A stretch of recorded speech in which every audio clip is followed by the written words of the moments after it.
Hello and welcome to the Aussie Mixed and Fixed GT Championship live on Apex Racing TV and live on the iRacing Esports Network. My name is Sam Fitzpatrick. Alongside me is Daniel Leet with Scott Newton in the cameras tonight. And Daniel, this is the first endurance round of the championship. We've got a few of these coming up over the next few weeks of the season, but this is where some big points are on offer and when the season really does get underway. Yeah, thanks a lot for that, Sam. To everyone, congratulations. Oh, yeah, thank you for tuning in first off. Yeah, as you say, mate, we are first round of 4 back-to-back endurance championship events at the moment. 90 minutes for all of these 4, as opposed to the standard 45 that we normally see throughout the course of the championship. Does bring a few little new additions. You know, the now 2 pit stops for everyone to go through, 1 mandatory stop for all 4 tyres to take. So it's going to be very, very interesting to see how the guys want to play it with some of the new setups and tweaks that have come across. Thought I'd just say a little bit of an update on the last round of the championship. Those of you who saw the Suzuka round of the season, I think it was round 4 of the championship. Virtual safety cars really threw it all up in the air. We had several post-race penalties, one of which was for our race winner Joshua Thomas, who slipped down the order after getting, I think, a 30-second time penalty added onto his time at the end of the race. And so Ross Rizzo won the last race of the championship, and he's right up there in the championship with Joshua Thomas as well. It's been impressive, actually, how Rizzo has come back this season, it must be said, Daniel. I mean, last season he had a little bit of an underwhelming season. He's running the Ford again this championship as well. And despite being a little bit under the radar, he's kind of been able to bash in those top 10s consistently. And once again, here at Daytona, an extremely strong qualifying. He's got his first pole position of the season as well. Yeah, he's really driving the wheels off the Ford at the moment. I mean, we did see earlier in the start of the season, the car did struggle a little bit, similar last season as well, where it wasn't quite up to the pace that we'd seen previous to that. So there has been quite a lot of work done behind the scenes to help bring, obviously, the balanced performance back into it. For Ross tonight, the aid of a massive toe really helped, and the slipperiness of that car certainly came through for him. So they're in a very good position tonight. Yeah, Rizzo on pole by about 0.3 of a second. There was a pre-qualifying session earlier on, and that decided the order for this grid, and also who got into this top split of this Aussie Mixed and Fixed GT Championship. So many drivers always sign up for this series, and only the top 40 get into this top split. So once again, really high quality. Rizzo on pole then. Kane Ryder in second place. Then it's Lee Vandenberg. Much better qualifying there for Berg. So that's good to see. Haber, who was very strong at the first round of the season. We saw him at Suzuka. Really had a chance of winning on that occasion. Martin Crisp, top of the amateur drivers. He's really been a driver who's improved throughout the season. Craig Edwards starts in 6th. Then it's Jeremy Clark. Joshua Thomas, a disappointing qualifying for him, down in 8th. He's got pole positions already this season. Matt Morris, Timothy Beeben, former champion. Eddie Beswick, first time I've seen him around. Hayden Beld, Hugh Bartzer, Jordan Pruden, Michael Healy, Trent Thomas, Michael Whiting, Mario Bertani, Nathan Huppertz, Vaughan Ryder, Scott Sislowski, Miles Burgess, Robert Chrisdale, Sean Carron, Lockie Brown, Chris Keeping, Adrian Block, Jordan Carlos, Grady McHugh, Tom Huggan, Julian Clean Boosting, Chris Pellet, Scott Gamble, Christopher Hughes, Marcel Silvassi, Alex Crater, Carl Dawson, Dave Clements, Aaron Specchier, and Pat Gallo. That is all the drivers. 42 drivers, in fact, out there. Apologies if any of those names were in the wrong order, but they were close enough. So 19 minutes of racing, a couple of pit stops, mandatory for these drivers. One of those pit stops, they're going to have to take tyres. We're expecting safety cars. We're expecting virtual safety cars. It's going to be all up in the air, and we've got 10 or 11 drivers who could win this first enduro of the championship. The Porsche pace car will soon peel off into the pits, and upon that, Ross Rizzo will have his opportunity to pull away from pole position. The green flag is out, and we are underway racing at Daytona. Rizzo with a strong start. Ryder trying to hold back Vandenberg going into turn 1. However, the BMC might be able to get down his inside. There he goes, standing inside, flashing the lights a little bit as well. Oh, he got a car spun right in the middle of the circuit. Almost in slow motion, the drivers were there. it took an age for everyone else to get to them, and in the end, not a whole lot of contact. That was maybe Tom Huggin getting a bit of contact, Chris Keeping as well, and also Jordan Cullis, I think may have been the car who was spun around. Oh, I'm hearing a lot of contact down at turn 2. That's almost a bit of a pile-up there, and we've got 5, 6, 7 cars all round at the moment. Just wondering if we're going to have to need a safety car at the moment. If a driver does need to tow back to the pits, we will get a safety car or a virtual safety car, as we saw at Suzuka. At the moment, no call coming from the stewards. I think most of the drivers will be able to get back underway, but this is always a tricky start here, Daniel, and we've seen that once again as Nicholson has a spin going on to the oval for the first time. Yeah, it was a bit of an awkward start there in the mid-pack. We saw it fan right out to about 5 to 6 wide as everyone tried to funnel their way through. And while we did have that Ferrari rotate through the middle, it looked like everyone was able to give really good avoidance and mostly missed that. Unfortunately, when we got down into the hairpin, then it all sort of unfolded, and we've seen a really big split now in the field. So from 25th back to 34th is our second pack tonight. Then we've got quite a few stragglers now starting to work their way through the start of the first lot of the ovals to get back in. So surprised we didn't see a safety car as a result of that, but we don't have any retirements at this point as well, which is great to see. Could be a change for the lead. Vandenberg already up one place. It was a poor start for Kane Reiser in the end. He did well initially to hold on to second place, but I think he then lost second and then third through the infield section, if anything. I think he was on the oval, and there is a bit of a breakaway at the moment. It's really important that you get a breakaway around this like such slipstream oriented, and these drivers are so evenly matched as well on pace. And if the top 6 get away, as it looks as though they have done at the moment, it's going to be tricky for the others to catch up. Jeremy Clark running in 8th place at the moment. He is down 1 place. He's just got past Martin Crisp. It looks like he's down 4 places. And this train really intense all the way back to Bartonian, back in 16th place, and it's pretty close as well, with a few cars behind him as well. So we are about to head on to the oval for the second time. Clark just within slipstream range right now of Phoeben. Timothy Phoeben's not a bad driver, former champion in this race. In fact, defending champion in this race. Hasn't necessarily driven quite as competitively as he did last season so far.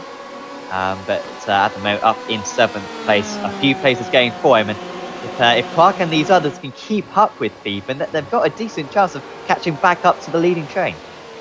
Yeah, definitely. The key for a lot of the guys around here, and we've seen it, in NASCAR as well, if you can get some 2x2 action and use each other to work your way through, you're definitely in with a better shot. A little bit further back, we're watching Matt Morris trying to come around the side of Martin Crisp, just not able to hold the draft. Further back, though, we've got Hugh Barter, Michael Healy, and Trent Thomas all getting involved in it. And up front, Lee Vandenberg now going around the outside of the Trick Esports car down into turn 1. That's a great move around the outside there.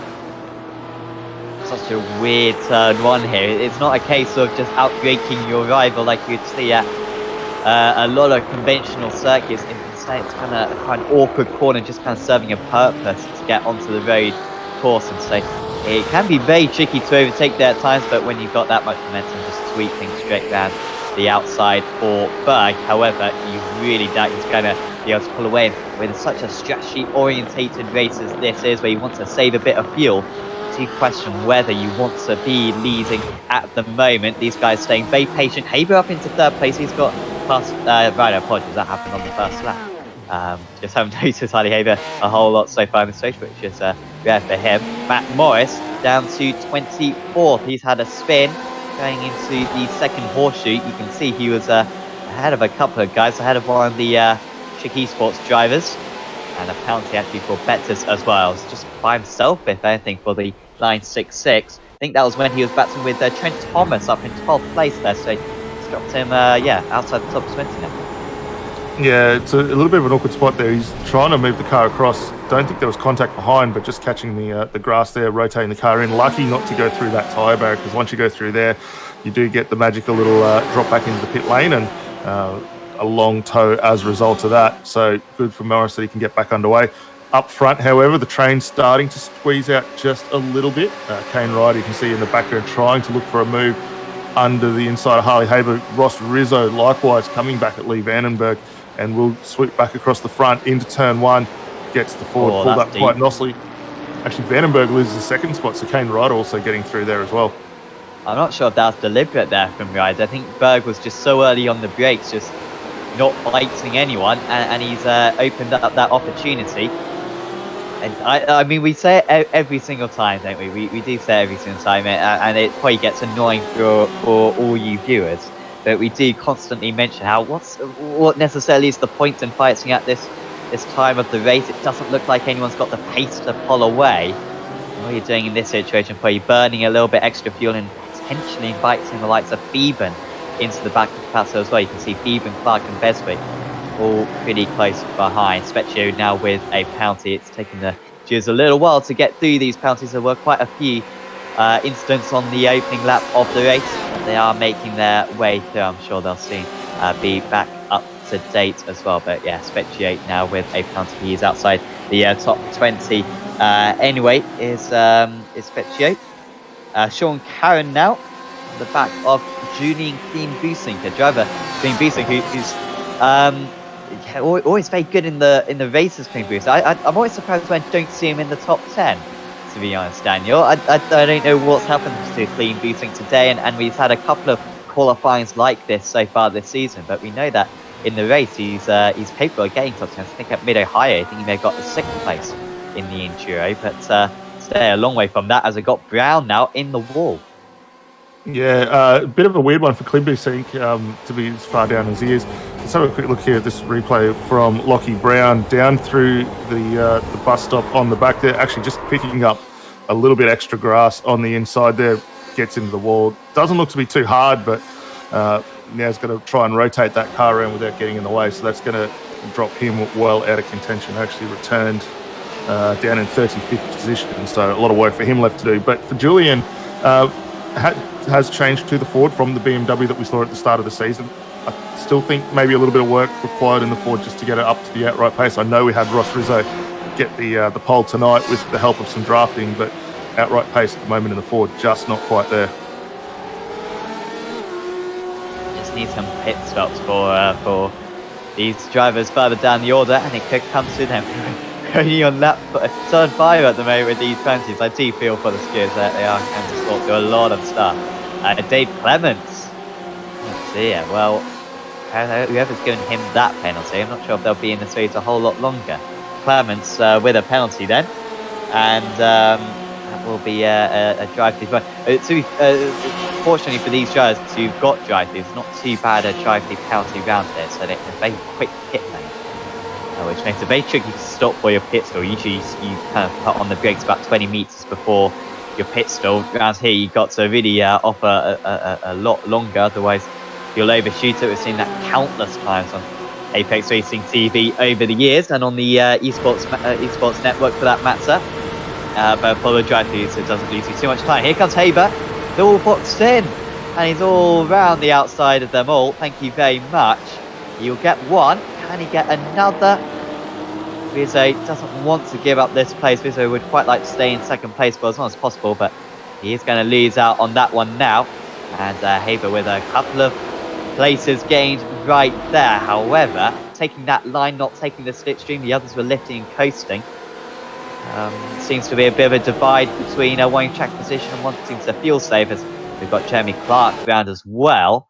He was doing well, was Jeremy Clark. He started up in 7th place. He was running in the top 10 still, but not anymore. Yeah, just see, I think there was a little bit of contact there. One of the Mark 1 cars, see, just getting into the rear corner of that car.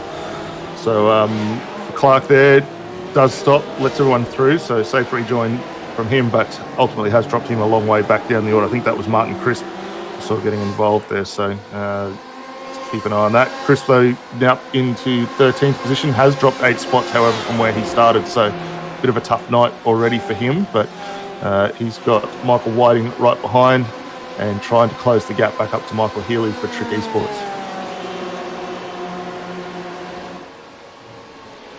Beswick was the one who made a bit of contact with Clark. Oh dear, stewards will have a look at that, I imagine. I believe the stewards pretty much look at every time a car goes stationary. It'll pop up on their little system, and they'll click on it and see what what exactly happens. Unfortunately, you get a lot of useless stuff. A very, very small amount of those things actually prove to be useful. As around the outside again goes Berg on Rizzo. So Rizzo, so Rizzo down into third place after being overtaken on the last lap by Haber, and he's home to defend more. Beeben isn't quite close enough to these guys at the moment, but you can see when they're fighting, the gap comes down significantly. 2 seconds now is Beeben lacking. On that last lap, he was actually 4 tenths faster than the race is, but the lap before that, he was 4 tenths slower. But the man is just maintaining at about 2 seconds. I'm sure he'd love to be in the slipstream. It'll make this race so much easier for him. The problem is, right now he's burning through a lot of fuel compared to the guys ahead. Just needs to catch a break to Beeben, and these guys will slow down for a lap or two, and he'll be right into this lead fight. Yeah, definitely. And for Beeben at the moment, he's starting to drag along a couple of additional cars behind him. So Eddie Broswick, who potentially is going to have a penalty hanging over his head for that contact with Jeremy Clark, and Hugh Barter as well coming up for Evolution Racing Team. So those three starting to work their way back in. For Beeben, actually probably not a bad idea. He'll be able to drop back in behind the slipstream, maybe save a little bit of fuel to help him get that momentum back up and can close back in. The lap times have dropped or sort of settled now into a little bit of a plateau. The tyres equaling out now, so we're seeing the guys all around the 43.5 range at this point, utilising the draft. So no one's really going too hard. We have seen a few guys with the aid of the draft and maybe getting a pass there like Haber did before, drop back into the 42s, but everyone seems to back the pace down just a little bit more, help those tyres stay in there and start improving the fuel economy. Oh, they're fighting now. Bart is like, guys, come on, get a move on. That was all a bit unnecessary. Beswick wanted to go for the move on Beeben, even though he doubt that he's any faster than Beeben. To be fair, Beswick, a driver who I haven't seen in this series before, maybe doesn't quite appreciate how fast Beeben is. Although when you see the number 1 on the car ahead, that's a pretty good sign that they're a quality driver. Beeben very much saying, pretty sure I'm faster than you, mate, and not letting him go. But that has also a bit of time. That's going to lose some time as well. Clean Boosink making contact down at the horseshoe, and he is battling with Alex Crater at the moment. Crater up 17 places under the radar, managed to somehow get through the lap 1 mess, despite the fact that must have been right in the epicenter of it all. And he is past Clean Boosink. Not sure if he's just defending at the moment or just made up that place. They have got 5 seconds though up to Matt Morris, who has spun already. That kind of shows how much these guys have been struggling so far, probably with a few incidents.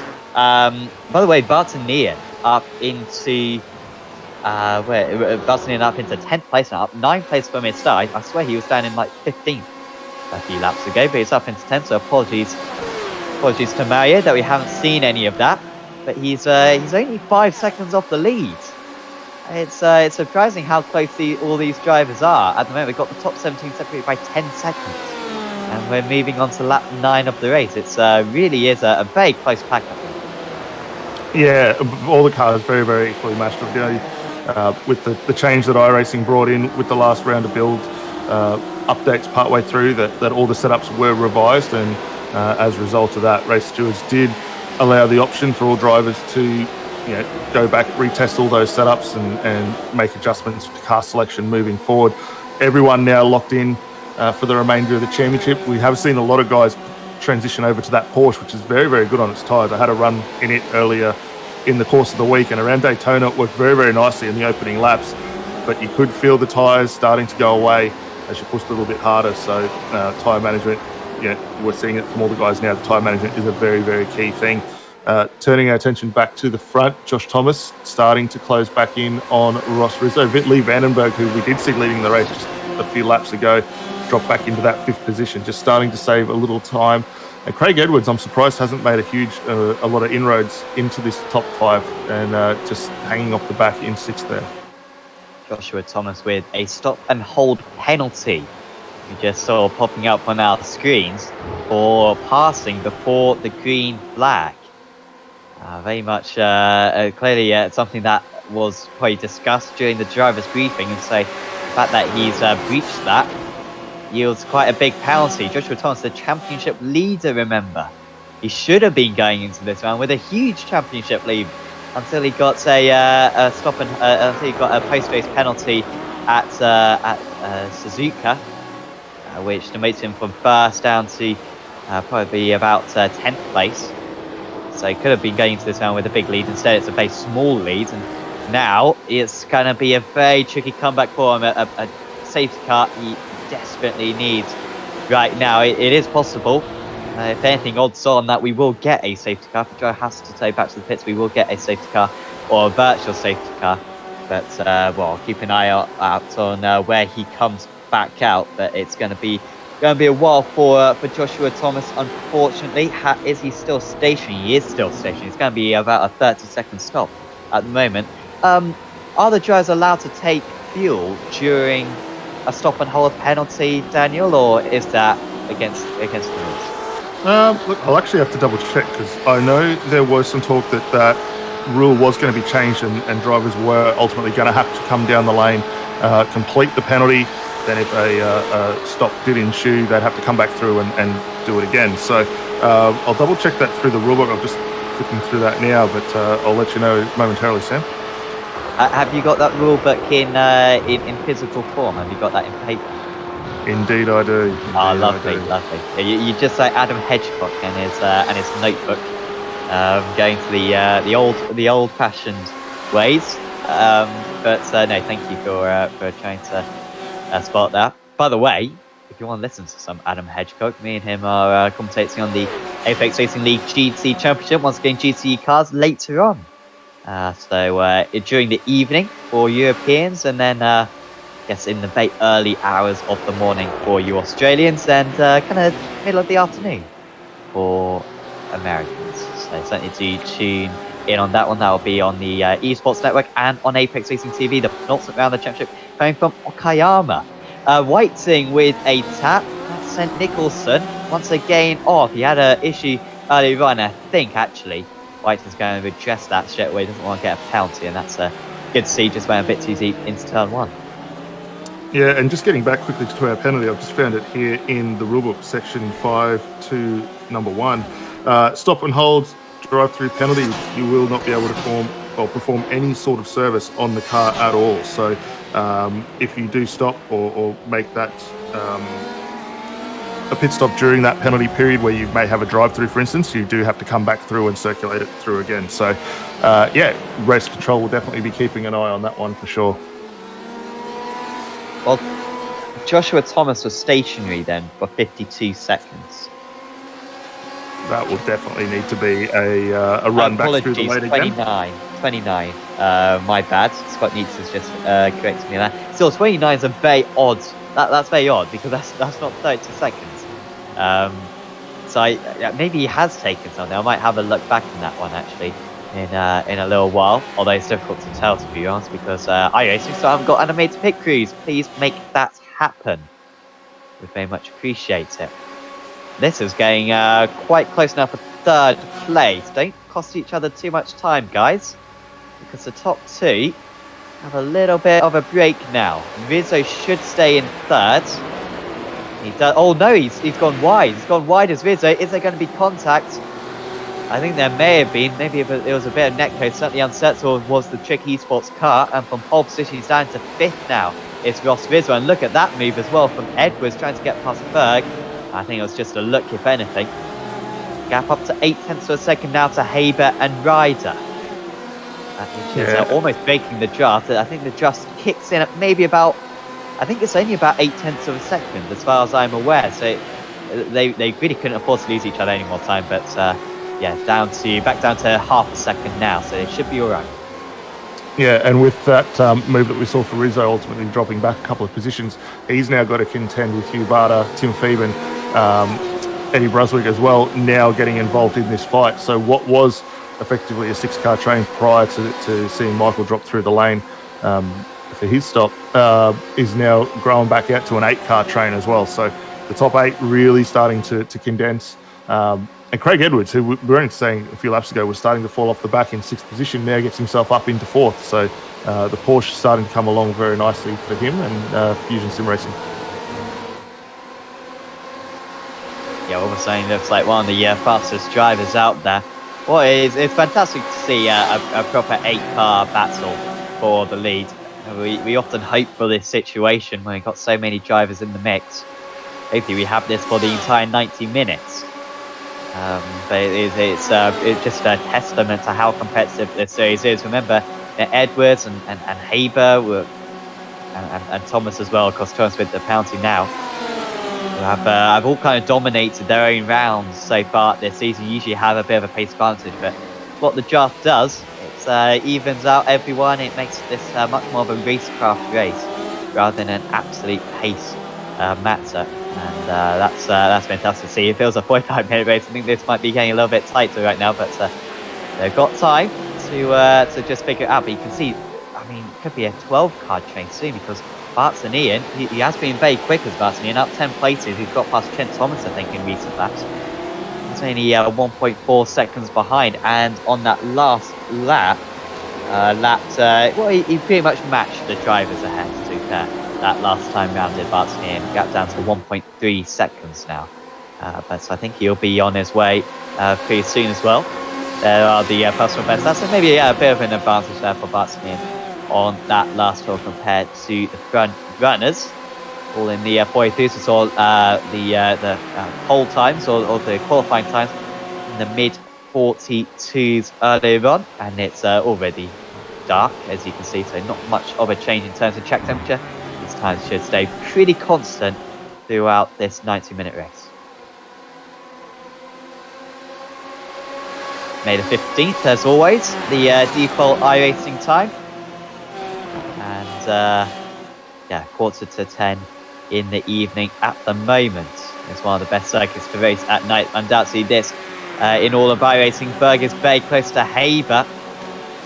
Has there been a change? Berg looks as though he is ahead. Got to get it stopped. ABS, that BMW very drivable car. Very easy to drive. Gets it stopped. It's ahead of Haber now is Berg.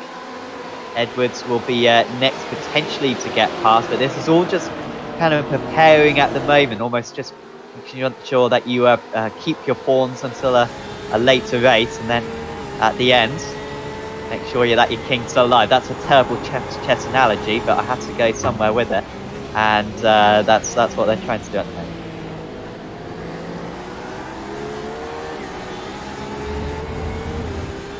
I think the reason why I thought that, I think I saw a random video on chess yesterday, as you do. But yeah, this is at the moment forming up very similar at the moment.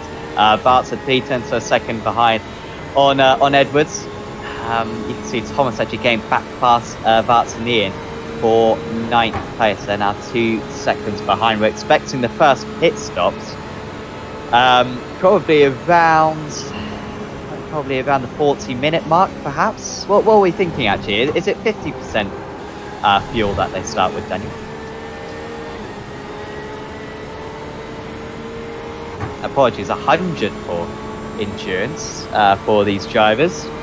So they should be able to go about an hour, but then at the same time, you kind of want to half and half the tyres. You kind of want to have a special tyres for the entire event, so hitting on the 45-minute mark can be a good option. Side by side for the lead. Berg, he's probably going for this now, the pro driver. However, he's been a bit mugged there, got escorted to the outside of the circuit, and Haber moves back up into 2nd place. And down the inside now for Edwards. He's looking quietly confident at the moment, is Edwards, in his Porsche, but he hasn't got that move done. And he stays behind for, apologies, that was Bartzer now actually moving up into 4th place. Goes Bartzer past Edwards. It's so difficult to call. Rizzo still in state, remember he started from pole. Beeben and Beswick and Thomas. Apologies, Beeben and Beswick, who had to catch back up earlier on. We've also got Chris Keeping right now. Batsman with clean boost sync. 23 seconds off the lead are these drivers, lapping on average about 1.6 seconds a lap slower.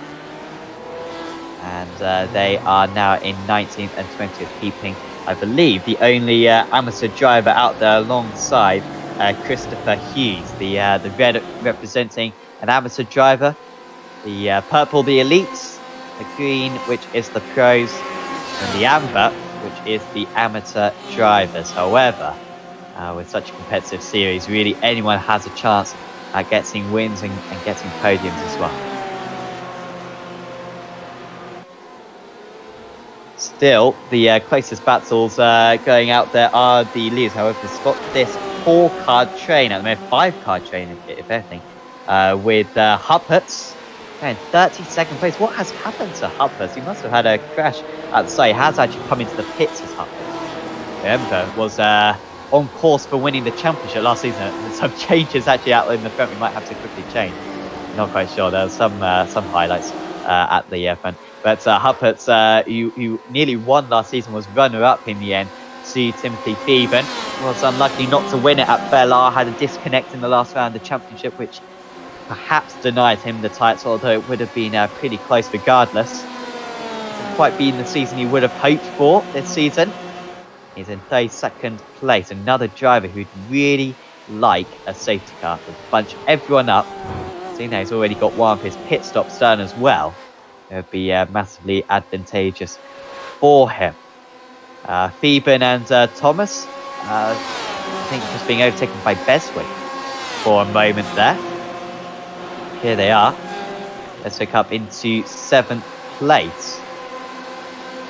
Further up, I don't think there's been any changes since the last time that we tuned in. However, we're going through the bus stop and then onto the pit straight, which is where we tend to see the moves being made. We've got just over an hour of this race to go. I wonder if we get an onboard actually with Beswick. Could be a pretty good view of what's going to happen further up on the road. Here we are.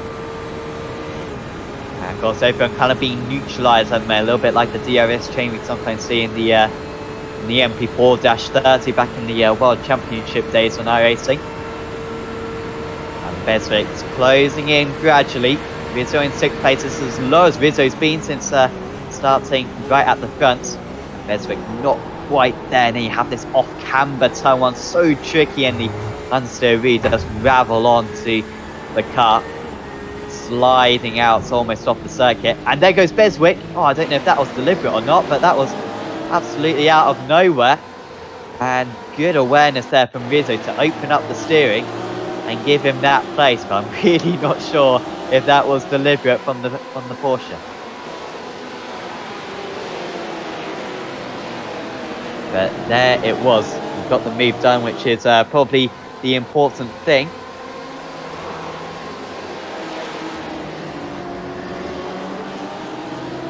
And now Haber 0.5 of a second behind Vaughan Ryder, who's led much of apologies, Kane Ryder has led much of this race, punching the hole in the air for everyone else to dip into.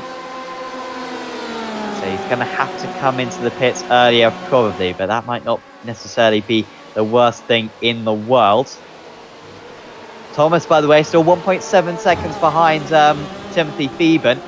I'll say that, drops down to 1.3 seconds. You can check out the live timing, which will have all the intervals between the drivers, the gap as well to the race leader as well, which is quite useful when it comes to the pit stops and when they pitted, the length of their pit stop, which will give you an eye into whether or not they took tyres at their last pit stop. And all of that information is available in the live timing link in the description below, provided by SDK Gaming, as is the overlay that you are seeing with these fantastic graphics. Pretty much these graphics you can get as standard from SDK. And you do recommend checking out their products if you are planning on doing any streaming or planning to do any broadcasting just like this. Go to sdk.co.uk. Haber wasn't close enough for the move on Ryder if he wanted to go for the move anyway. As we got clean boosting, he's had a tough run with that alternative New Zealand flag. Certainly is my favourite alternative flag in the world. And that was, well, a bump and run and a double as well if you missed it the first time. And it's crazy, he does slow down. However, think the amount of damage he's probably put on Team V-Saint's car may warrant a drive the penalty anyway. Stewards will have a look at that one. Haven't seen any penalties for a little while, in fact, from the stewards. And Crater with that second hit, absolutely no choice as the Ford came sliding across in his path. Got damage on that car. They do get a fast repair. They got, might even get 2 fast repairs in these endurance races. No, it is just the 1 fast repair. They also get drive-through penalties as well for every 20 incidents you pick up. Shouldn't be too much of an issue around this circuit. It should be the bus stop, which you've just seen go through, where potentially you could get a an off track by just cutting the grass ever so slightly. It's really the one danger point on this circuit. It's not like a few others that we visit, like Spa and Circuit of the Americas. But still something for the drivers to keep an eye on. Half an hour into this race, less than an hour to go. Might see some drivers come into the pits already. They want to go for an undercut by putting some new tyres on, might yield a little bit more time, although of course that will largely be offset by the fact that you'll have a lot more fuel in the car. Here's a move for Morris, getting past Burgess. I wonder what could have happened for Matt Morris. He started up in 9th place for this race. He feels as though he could well have been right up there. Post-race penalty for Crater. He redressed the 15-second. You redressed the position, but you will still get a 15-second post-race penalty. So thanks for the stewards for letting us know about that. We don't usually see post-race penalties at this point, but I think it's appropriate. There would normally be a stop and hold, but as we saw, redressing does make that penalty quite a bit smaller than it otherwise would have been. Born Rider, not Kane Rider, in 26th place. Over a minute behind the leaders now. These drivers, they have pitted though for repairs. After the mess that we saw in the opening few laps, Rider pitted on lap 3 of this race. Should be able to get to the end of the race just with 1 more stop, I believe. I don't believe there's any rules against that. Which will bring him right back into play, maybe for a top 20 by the end of the race. But in terms of a high up position, I think that's going to happen for him. Edwards and Beswick. Let me know how to pronounce that name. Beswick? I'm not sure. Eddie, battling with Edwards. He did momentarily get ahead of Edwards. And actually a gap now for him behind Beswick to Berg. By the way, Carl Dawson, lap 18, he's towed without permission. And that's a disqualification from the race. You've got to let the stewards know. It's really important for them to deploy the safety cars that they know when a driver is about to tow. And Dawson getting disqualified from the race. No more of Kyle in this 90 minutes event. Shame for him. But yeah, like I said, a gap now forming. Berg 1.7 seconds behind Beswick. I don't know how that... Well, he lost 2 seconds on that last lap, along with Beaven. I can only imagine they were pointlessly fighting, unless they both just made individual mistakes. And there's now 2 trains in this race, and both got to pay his absolute all into trying to catch back up. Ryder out in leads has been setting a phenomenal pace. Mid-43s has been mega consistent. And that's really allowed these top guys to pull away. But you can see from the gaps, Rizzo's down into 13th place. I wonder if something's happened to all those drivers, because Berg, Beeben and Rizzo all having terrible last laps of the race. And I wonder if there's been a little bit of a coming together between the lots of them. It's caused them to fall down the order, but Rizzo pole sitter by a comfortable margin down into 13th place now. And only hope that safety car or some strategy brings him back into play. There he is behind the amateur drivers of Nicholson, McHugh and Chris, just outside the top 10. Yeah, it's a little unfortunate for Ross here at the moment. Like, the Ford has seemed to have sort of lost quite a lot of pace for him. A little bit of action from race control there, no issue between both himself and Trent. a little bit of netcode there, so that isn't going to impact him too much. But really surprised to see from our effective race leader and poleman at the start of this race, the Ford really not being able to hold its own at the moment. Yeah, it seems like there was some netcode contact then between him and Trent Thomas, which is why they dropped back. I might just look back in the replay in a little moment to see what exactly happened with those guys. But it's made quite a big change in this race. But now he's really got to deliver on that pace.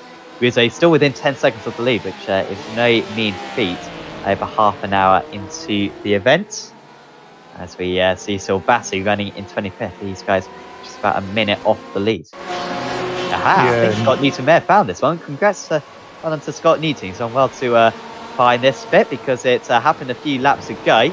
Oh, Rizzo glitched out, didn't he? And Thomas having no idea where to go. And that is how this lead pack kind of split into two.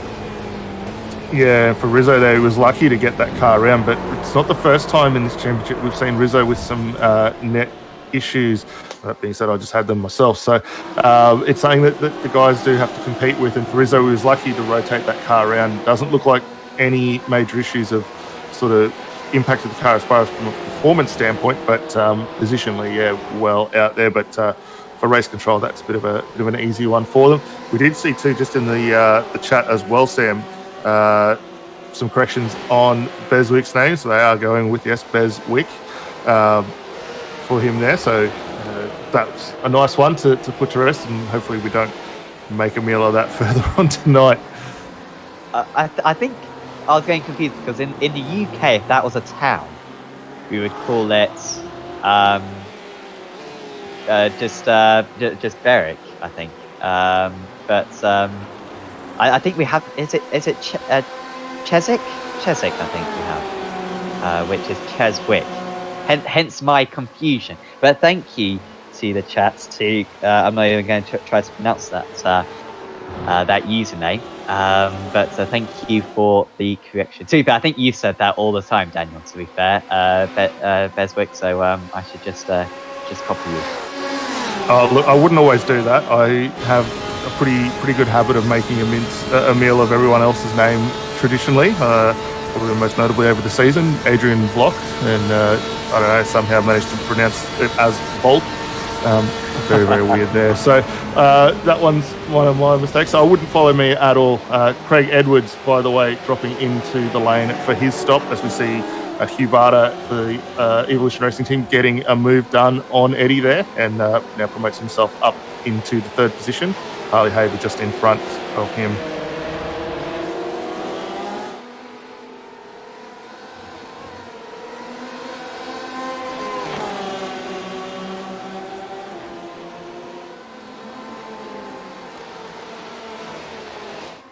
Almost a move midway through there. Look at the gap now to Thomas. 6 seconds.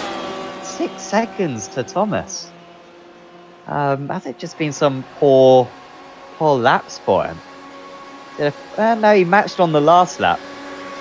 He lost so much time for a few laps in a row, and they're absolutely miles off now, all that pack. So now a 4-car chain after looking like we might even have a 12-car chain before, but yeah, quite a big gap now. Right there, Edwards into the pits. Comes back out in 18th place. He's one of the first front runners to come into the pit. We have got Vlock and Thomas ahead of him. However, Vlock came in on the first lap of the race, and Thomas had to serve a stop and hold penalty, obviously.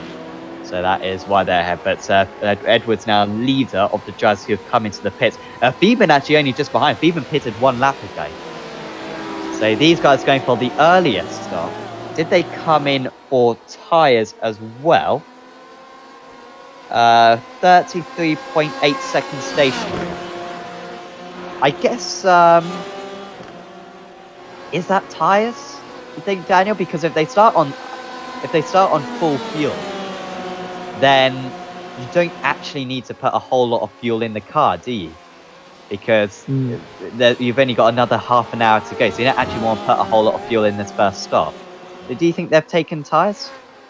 No, I would expect that we're seeing the guys taking. Oh, no, I think that would have to be tyres at this point. I mean, tyres, unlike what we see in the V8 Supercar for AOSC, for instance, where you can do the tyres and fuel at the same time. The GT cars, it is one then the other. So for these guys, potentially, I would say it's purely tyres. Although you'd almost be considered to want to put fuel in. You obviously do have to come back in later on to get that one more stop. But tyres probably at this point is when you want to be considering it. I'd be surprised if the guy's actually using the fuel now. I'd be trying to get as much as you could out of the car, low fuel with really good rubber under it, to try and minimise those gaps, then throw that little bit in at the back end of the race.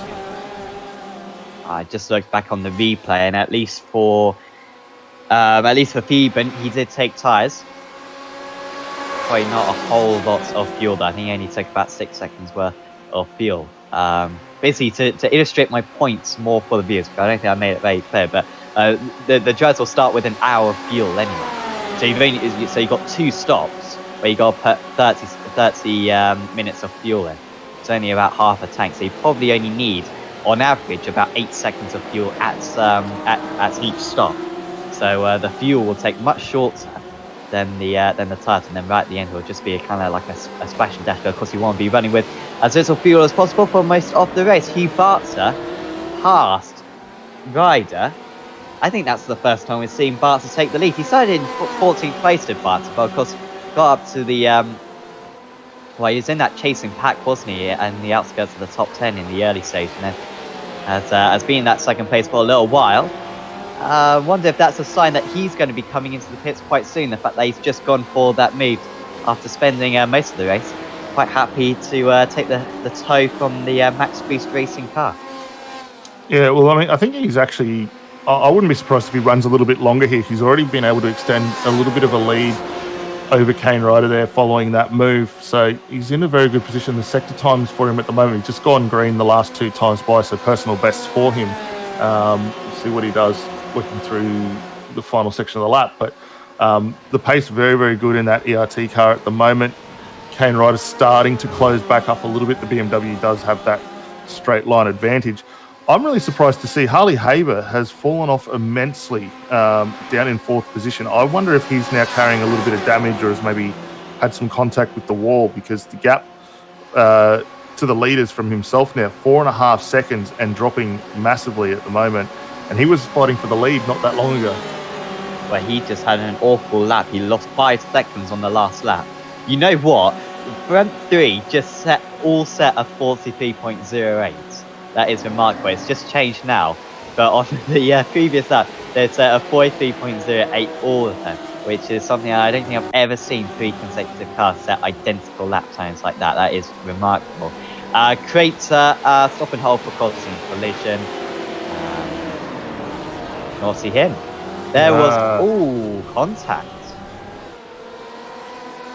Yeah, that's going to be interesting to see whether or not there's a penalty that comes Hugh Barter's way for that little bit of contact. You see him run very wide up onto the dirt. That wouldn't have compromised the braking performance of that car, but for Harley Haber trying to get around the outside, a little bit of a check up on the inside. I think race control from the incidents we've seen previously will give that to Barter. They'll probably rule in his favour there. Probably going to be a little bit disappointing for Haber, who was really in contention and had driven a fantastic race up until that point. But for him now, a lot of work to do to get back up to it. So Bart's back down into 3rd now, so he's lost that lead. Oh, look at this! Bezic! Oh, that was on the outside at the bus stop. Wow, that was very brave there from Bezic, and he's passed Ryder. All of a sudden, these guys from very polite have turned into absolute savages. They're all going for the lead whenever they can. Let's see if Ryder comes back. The thing is, if Ryder doesn't go for it, then into the pits. In fact, goes Ryder. Remember, he's been leading for much of this race and having to come into the pits. It is a very high fuel consumption circuit. Let's remember, it really is a very high fuel consumption. So I guess an hour was a bit optimistic earlier on, probably more like 50 minutes. Although, to be fair, we've seen quite a few drivers in the pits. Maybe he can only go 45 minutes. around the throttle for a lot of this lap. But yeah, normally around standard circuits, you would be able to get 55, 60 minutes, but maybe this is a little bit shorter. Let's see how long Bezic and Bartzer can go now, seeing that they've had a tow this entire stint. Yeah, they're still pushing on very hard. Haber starting to come back at them a little bit now following that issue we saw on the replay there, getting rotated around. So the gap down to 3.5 seconds. But for the two out front, for Bezic and Barter, they're still getting quite racy. Bezic a little bit better maybe off the exit onto the speedway turn there. But for Barter now, just going to be able to hold the line, utilise that draft, maybe save that fraction of fuel that he needs, if he needs any at all. But he's going to have to keep an eye on Ryder there, because obviously Kane came down the lap last time by for the pits, and I wouldn't be surprised if we see one of these two drivers, if not both, maybe looking to cover that move off. Where did Ryder come out? Came out in the 15th position there, so behind Vandenberg and tyres as well that he's taken. And that's I'm surprised by that. He's now 4.5 seconds behind Edwards, and Edwards had a longer pit stop apparently. So I don't know if it's just been a case of Edwards being setting. Yeah, Edwards has set some good times so far. Low 42 on that last lap. He's been as low in the 41, so I guess those fresh tyres just helping out. But yeah, Ryder from the lead on track now at least. I think he's going to be down to 5th or 6th when all this is sorted out. But he will have fresher tyres than Edwards to the end of the race, so we'll have that ammunition to come back. So the orders will be messed up. We're only half an hour, halfway through this race. Certainly do stay tuned for the rest of it, because it's going to get very, very close towards the end. Vandenberg looking like a bit of a sitting target there or sitting duck, apologies, for Ryder. Joshua Thomas stationary for his first proper pit stop, and Jeremy Clark as well. But the top two stayed out that time round, being able to extend this first stint a bit longer. I wonder actually if maybe the fuel does go 50 minutes, but perhaps a few of these guys just trying to exactly half this race for the tyres. As you were saying before the broadcast even started, Daniel, in terms of the fastest theoretical way to the line is to hit on halfway, so you get the freshest tyres to the end of the race. But these top two are trying something a little bit different, go as fast as they can off fuel, and will have fresher tyres towards the end. But this part of the race, they're going to be struggling a bit more. Yeah, I mean, it's very a double-edged sword how you want to play this. I mean, we did get a little bit of word through from one of the drivers early on, stating that from their understanding of it, the best way forward would be split the race in half as far as your tyre strategy is concerned, and run it from there. Unfortunately, they're maybe a little further down the order than ideally where they'd like to be. For the guys up front and the likes of Kubata and Eddie Buswick, they've been able to really serve the tyres. They've conserved the fuel. They've been able to utilise the draft to their full advantage and get themselves up there. So they're really in the prime position now to start putting those laps in on those tyres. And as you saw a few laps ago, we saw everyone drop into the 42s, pushing on. So they've probably got a little bit left in the tank, and we'll see them maybe go 4 or 5 more laps, I dare say. Knowing that, they'll now probably make a complete meal of what I've just said. But I reckon 4 or 5 laps, come in, get your stop done. I don't think they're going to want to try and do back-to-back stops. I mean, we did see that at Silverstone a few seasons ago, and it didn't work out at all. I don't think you could try and get away with it now. I don't think I saw that one. So did the drivers come into the pits and then come into the pits the very next lap? Yeah. Okay. Yep. So it was a short stop. It was a 90-minute enduro, same as this a few seasons ago back at Silverstone. I think from memory it was one of the Mark 1 cars, might have been Lee Vandenberg at the time. Came down the lane from, I think, second position, jumped in, got the short stop done and underway. Next lap came through, did the longer stop, and in doing so actually fell a long way down the order and wasn't able to maximise it and get back up. So I don't think we'll see it tonight. There are guys that are going to want to try it. Whether or not it's the right move, I don't think it is at this point, looking at how tightly it is being contested at the front of the field. But certainly, for the guys that want to throw the wrench in the works and see what they can come up with, why not? As Kubata now back out the front and 4/10 clear again, but that 4/10 around here doesn't mean much at this point in time. Last lap, however, that's a completely different story. On this, 42.8s on that lap for Butter. I mean, they've been as low as the 42.3s on the previous lap, so quite keeping it at that. Look at that, 42.2. It's really quick. That's only 1/10. That's less than 1/10 of a second slower than their best lap, which is impressive considering that they're on old tyres. And of course, this the most recent changes to the GTE cars with the tyre updates means that the tyres do go off a little bit quicker. I think we saw that for just before Le Mans, which brings a bit more strategy into it. So these tyres will be past their prime, but it's not a huge drop off. At least for these drivers. Huggin into the pits. Haven't seen much of Tom Huggin actually. Amateur champion from last season, of course now a pro driver. And he hasn't had a fantastic race. In fact, I'm seeing that as Huggin's second pit stop. Maybe he came into the pits within the first 3 laps. He might be able to go to the end of the race, Huggin, actually, from there. So he might get some decent result from that. Breeding McHugh in 21st place. He's all over the back of Chris Pellet. On the most part, the battle's starting to kind of spread out a bit now. But it will kind of get closer by the end of the race as drivers make their pit stops. Haber into the pits.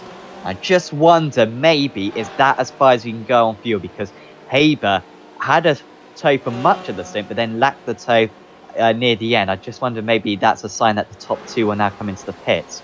Because Haber, I imagine, has drained that fuel right to the bottom. So watch out for Barton Beswick on this lap. Let's see where Haber comes out of the pits, actually. I assume he's going to be... he'll probably be behind Ryder, Theben, Rizzo and Vandenberg. I can only imagine. Which is kind of the leading train. Craig Edwards just a few seconds ahead of them as well. And here comes that train. Edwards, the effective race leader, we believe, although a number of asterisks right by that, or asterisks behind that. Where is Haber? He's still stationary as Haber. It's a longer pit stop for him. 36 seconds stationary. It's a slightly longer pit stop. Apologies, 43 seconds stationary. So that's basically him done in terms of fuel. I mean, he will need to put pretty much no fuel into that car for the second stop, and I wonder if he'll do that double stop type thing that you're saying, Daniel, where he comes in on this next lap, because he can come in whenever he likes pretty much now, because that will pretty much be a 1 second stop, I imagine, when he comes back in again, because that was a much longer stop than we've seen from the others. Yeah, it's a fair bit longer than what we've seen from most competitors so far through the course of the race. So I wouldn't mind betting, same as you're saying there, Sam, it'll be a quick stop. Just stop it in the box, get back underway. Nothing additional required at that point. So keep an eye on that. Hugh Barter, likewise, also in the lane for his stop as well. That'll leave Eddie Beswick to continue on out front. Craig Edwards, as you said, still actually... Adrian Vlock looks to have promoted himself up to provisional lead at this point. If I'm reading the charts correctly, he's already had a short 3-second stop, so not the long full service that we will need to see, but currently got his Ford out in front of the field, effective race leader once Eddie comes through the lane. Oh no! Well, he's coming to the pits now. Well done, Daniel. He did pit on the first lap of the race, but I think that does count as a pit stop. So it's not that bad for a vlog. It's quite nice that feature from this series, that you can kind of pit so early on and still come back. Ryder, I think that's just defending against Bevan. These two have been pretty close. Remember, Ryder came out behind Vandenberg. Ryder was the race leader for much of this race, but didn't save a whole lot of fuel because he was punching a hole for everyone else. They've now got 4 seconds up to Edwards, who is setting some very good lap times. Is Edwards? He's got the fastest lap of the race at the moment. Actually, does Edwards? Fusion Sim Racing. But so he's possibly the favourite at the moment. Where did the former second place man actually come out of the pits? I was just going to mention that Hugh Barter, with a great time in the lane, actually managed to maintain second position. So 24.9 stationary time has put him at the front of this train. Actually, he's got Craig Edwards closing in behind him there, as Eddie Bestwick's already dropped in for his now stop as well. But for Hugh, I'd be interested to see whether that car actually jumped up on the jacks and where there was a tyre change, because potentially that's only fuel at this point. I think he's probably only taken tyres, I imagine. He's literally taken no fuel. Will he come into the pits on this lap as well?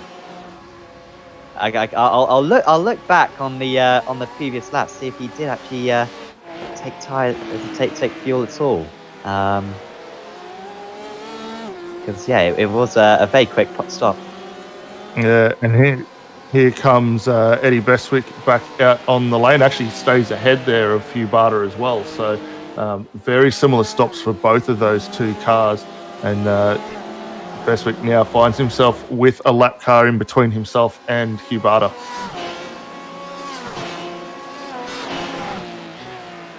Very surprised to see that additional lap has paid such a big dividend for him there. 2.5 seconds gained. Okay, so Beswick didn't take tyres. He did just take fuel. So you're right, Daniel. The first time, at least. He didn't take any tyres. So he will have to take tyres later on. That's an interesting stretch. We haven't seen too many drivers go for that one. No, I think that's a good move though. Like, he's obviously got track advantage right now. The pace is very consistent in that Mark 1 car. He's got himself a nice bit of a gap over Hugh Barter as well, and continuing to sort of stay around that 2.6 second range. So he's set himself up pretty good here, and throw on fresh tyres at the back end of this race. It's going to be absolutely lightning in that Porsche. So both Beswick and Barter both didn't take tyres. Both just took fuel. Unlike the others, he did take tyres.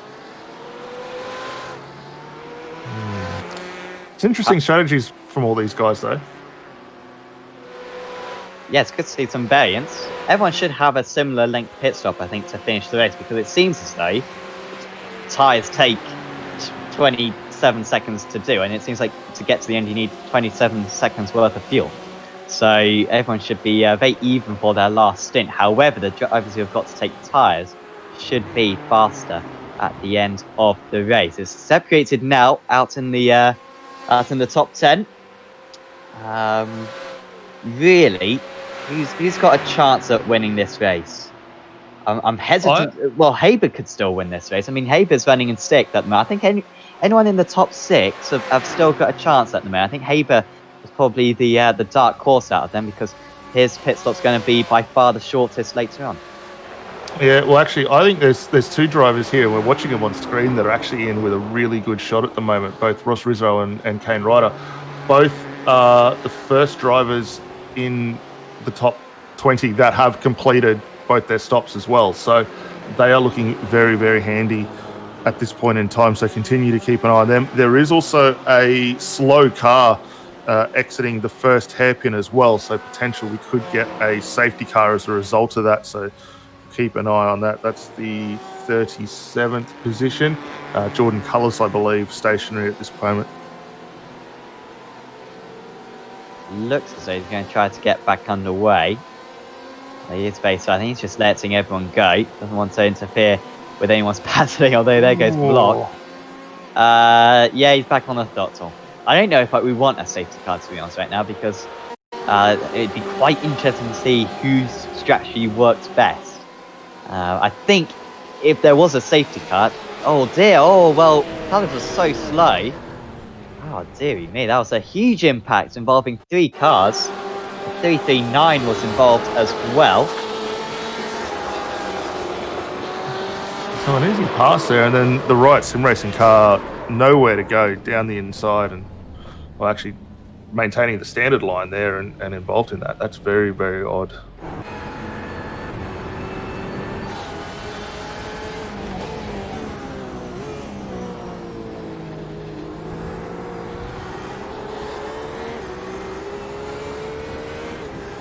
Chris Pallett now in the lane. I think that was the Porsche there we saw getting cleaned up in that incident before, so he's come through.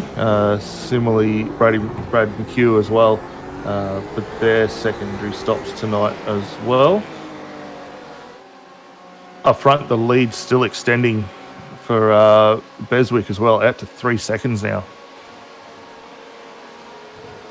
Yeah, he's saying some good times. Especially this is one of our first indications who's actually the fastest driver out there, because everyone's been in the draft the whole time. It's very difficult to tell. Now they can really kind of show what they're made of. That was a move for Chris Dale. Just going past Christopher Hughes. I don't know why I called him Mark Hughes. I think I used to have a teacher called Mr. Hughes. Very angry man. Very angry man. But I don't think this Christopher Hughes is quite as angry. As by the way, Christopher Hughes 6, the 6th Christopher Hughes. So a very popular name. I think there's something like I think there's 31 John Smith out there. Quite interesting to go for the most common name on all of iRacing, and yeah, there are some really common names, but 6 is quite a bit as well, and there's probably several others as well. Anyway, Matt Morris is into the pits for his second stop. Is he going to be anywhere near Rizzo and Ryder? No, I think he's going to be a while off his Morris, to be honest. He's still stationary, and Rizzo and Ryder sweep on by. I think Morris actually got spun in the early stages after good qualifying for Morris. Had a poor start to the race, but he has actually come out in 15th place behind alongside Bartolini, ahead of Bartolini. That's good news for him. Bartolini with his 2 pit stops done as well. So that is probably going to be for, I think, 9th or 10th place, which would be a good recovery for the Velocity Motorsports Magazine racing driver. Just about fits on our overlay. The 966, yeah, on course for a top 10 at the moment, as far as I'm aware. Aha, leader in, Eddie Beswick. He couldn't have gone much further. Well, no, I say that. He could have gone to the end of the race. He could have put on the last lap with fresh tyres. His pace was good in clean air, but he's decided to come into the pits. And now it is Edwards who's out in the lead with older tyres, but with plenty of fuel. He should be able to go. I know, he might be able to go until about 5 laps to the end, I imagine. Edwards got absolutely put his foot down. It's going to be qualifying lap after qualifying lap now for him to try to build that gap, so that when he does come into the pits with a few laps to go, he can stay ahead of his rivals. Yeah, definitely. I'm just keeping an eye too on where Beswick is in the lane. He's still stationary. Rizzo and Ryder starting to come up to now cross the start-finish line as well. So for Barty, he might actually maintain this little bit of an advantage. We'll see him just pull into shot now, and actually that's going to work in both their favours. Oh, was that someone collecting the barrier? That's Lee Vandenberg. Oh, is he stuck in the tyres? This could be a safety car. I don't know if he's stuck in the tyres or whether he's just hesitant to pull away, because the tyres around this place do kind of grab you in. There is a gap coming up, I think, now. And we're going to have virtual safety car. I've just heard over race control as well. So is this a curse of cold tyres on the exit of the Daytona pit lane? Although you could see... Oh, no. Blindsided. That was Hubardo going through the car. So through the pit lane, obviously you can do that, but come back into racing line. Oh, that's very weird. Just could not. Yeah, just must have been blindsided. So the virtual safety car out, and Edwards can get a free pit stop here. It depends when the pit when it ends. Depends when it ends. But unless it ends in the next 10 seconds, Craig Edwards may well get an easy race victory here, because he will be able to make his pit stop now and pretty much lose no time, because they won't be speeding past. Any sign of well, I was going to say, just in relation to that, so Harley Haber now exiting turn 5 Oh, we are so we are getting back going again. But Edwards is into the pits. This is what hasn't worked out for Haber. And now we are back underway. But Edwards has gained a lot of an advantage there. A lot of an advantage.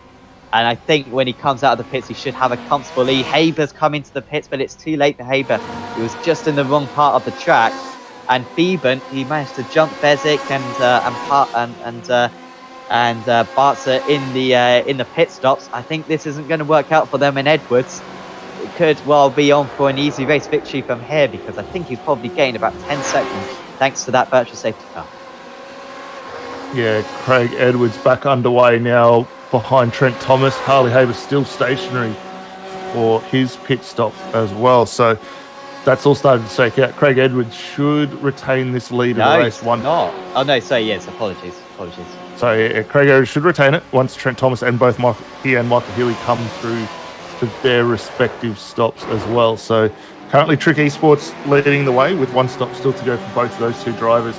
Edwards the first of our drivers to complete those two stops.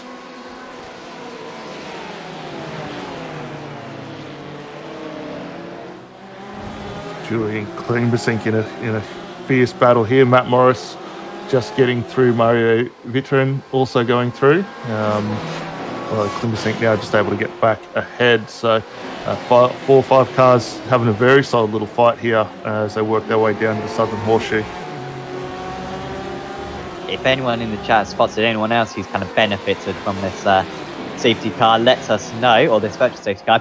I mean, Edwards was, I don't know, I always find it a little bit annoying when people complain in Formula 1 when people say that a driver's got lucky because of a virtual safety car. I mean, that's part of the strategy. You're always prepared for a virtual safety car, and you kind of, before the race even starts, you're probably thinking, well, if a virtual safety car does come out at this point, then this will work. And in the end, Edwards was on the right strategy for the virtual safety car. He managed to get himself ready for that situation. And I mean, he's now got an 11-second lead over Fieben. If we get a safety car here, then that would probably open this run up again. But at the minute, Edwards well on course for an easy race win from here. Fieben having to defend from Bartzer, but Bartzer is past, or is he? Porsche versus Porsche going into the hairpin. Remember, Fieben started decently far down the order, started down in 12th place. Beswick, to be fair, started pretty far down as well in 11th, but Fieben is now behind Bartzer. Bartzer started in 14th. So all started outside the top 10, Bartzer up into 5th place, which will turn into effective 2nd place later on, we believe. Haber about 2 seconds behind these guys. He's on his way to catching up as well. But for Harley Haber too, the advantage now is he's got those fresh tyres, so he's going to be very competitive as the laps unwind. That being said, only fractionally slower than Hugh Barter last time by through Sector 3. I don't think Haber does have fresh tyres, however. I don't think he took tyres at his last pit stop. He took tyres on lap... whenever his first pit stop was, so I think about lap day. So he hasn't got particularly fresh tyres, at least compared to Beswick, I think. Fieben might have older tyres. It's very difficult to keep up with it all. There is it. There's the pit stop sequence. Try to get your head around that one.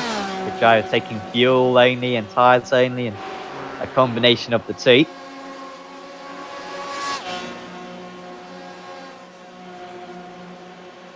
Also got, sorry. I was going to say, looking at the stop strategies too, didn't really quite work out for Ryder and Rizzo, who we thought might have benefited quite nicely as a result of where they'd effectively come in for their stops. They're still well down the order in 10th and 11th. Yeah, do they have fresh tyres, those two? No, I don't. No, they don't. They have older tyres. So yeah, that hasn't worked out for them. Ryder, he'll probably lead the most laps today, I think. That might be maybe Edwards might be able to beat that later on. Although too, Edwards isn't leading at the moment, so he isn't getting any of them at the moment. That'll be quite cruel for Ryder. He was punching the hole in the air for so much of this race, and everyone's kind of benefited from that. That's why you don't want to be leading, and it's meant they've had to take more fuel at his pit stops and put himself further down the order than I'm sure he would like. Also, that contact they had earlier on through the buffer stop with Thomas wouldn't have helped either. Actually, where is Joshua Thomas at the moment? Joshua Thomas up into 22nd place now.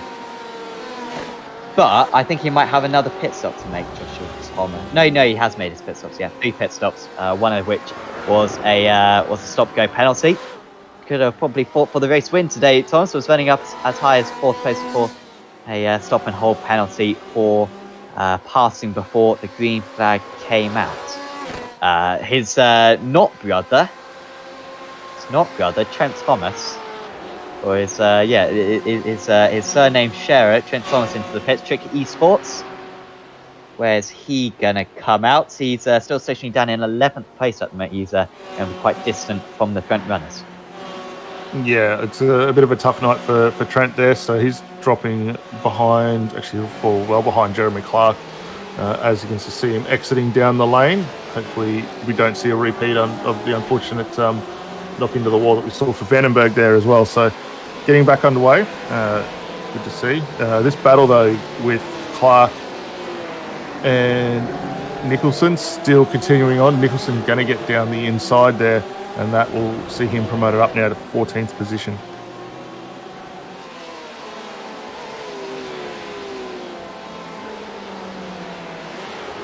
Good drive from, Nicholson started up in 10th place, which is really impressive for an amateur driver. He's now behind Miles Burgess. He's only 2.7 seconds ahead. That's for the win in the amateur class. However, Martin Crisp is in 3rd place, and he's still got to make his next pit stop. I think, though, when Crisp comes into the pits, Burgess still needs to pit as well. Apologies. Quite a few drivers still need to come into the pits, of which Healy and Crisp. So Karen as well. He's doing well in 6th place so far. Good pace for Sean Karen. CPR Racing, a team we've seen plenty of in the AOSC Super Series. Having some good improvements actually this season as well. Season 9 of the season. You can check that out most Friday evenings for you Aussies. Unfortunately, I think it's a break week this week. Karen, though, will lose a place to Haber there. Oh dear, Karen now around, and that's the risk of staying out longer. That's one of the risks of staying out longer. You can battle with faster drivers to get overtaken by faster drivers, and that type of thing can happen. I wasn't sure if there was any contact there or not. No, here's a quick look at the repo. Right on board with Sean, down into 1, fires it through the standard line. I think might have been just a hair of contact there. Was that Eddie Beswick, trying to go through there. So a small knock on the door. Here's Eddie's onboard shot just to see where he is in relation. It's a little bit hard not getting a look down that right-hand side of the car. Actually, I don't think there was contact. I think it was just off camber, and he managed to drop it by himself, and maybe old tyres as well for Karen. There was also a little bit of movement I noticed from Beswick just as you hit that little bump on the inside. The back moved a little bit. I was going to say too, for DPR Racing, a little bit of an updated livery for that team as well, with some new sponsorship coming on board for them. So cars looking quite clean now in the all white livery, and now got simrigs.com on board, helping them through the championship now as well.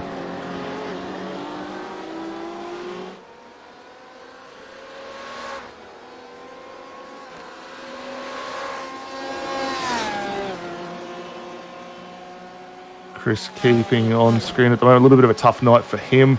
Down in 22nd position. Still some good lap times coming out of this car. Last time a 1:42.79. So pretty good pace in the late stage of the race. He's got Josh Thomas just ahead of him, just a second up the road there in the Fishy Motorsports BMW. Some of the front runners are coming up to Crisp now. He started in 5th place to Crisp. Very qualifying. He's really been one of the most improved drivers. I think he was a little bit incident prone last season, but I think it might just be the fact that he's qualifying a bit better now this season. He's avoiding those incidents and scoring some good points. One of the best amateur drivers we've got in the series will certainly be going for the championship.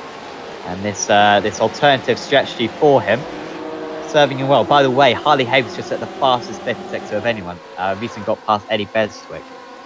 He's storming along right now as Haber. I think frustrated. He knows that was a chance at a race win today, and that virtual safety car ruined any chance of it because he's now 12 seconds behind Craig Edwards. He looks to be getting his championship challenge right back onto track. And it's another day for Haber after making his debut for this season, at least, at Suzuka. Was chasing down Joshua Thompson much of the race. Didn't quite made a mistake, however, near the end of the first stint, which put him out of contention of getting the undercut. Here comes Healy into the pits. Healy should be stationary for like 1 second, I think. I think he was one of the guys who took...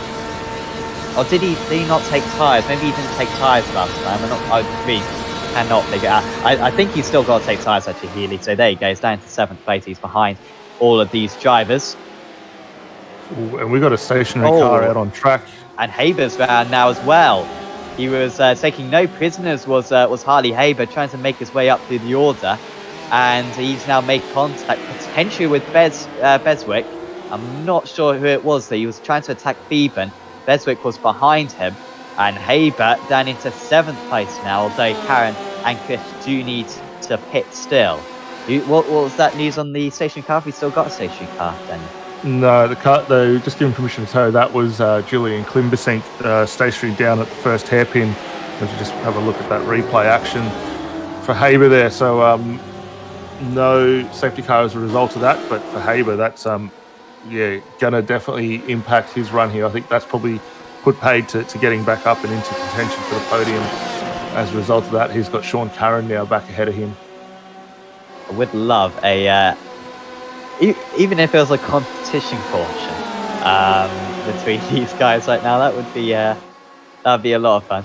I just want to see Edwards challenge, even though he deserves this race win undoubtedly. But by the way, the reason why he got that gap was because he came in under a virtual safety car, which was out for a mere 40 seconds, but for 10 of those seconds, Edwards was in the pits, or maybe 12 or 13 seconds Edwards was in the pits. He was probably the favourite to win anyway, but it would have been close, as this battle for second place probably heating up.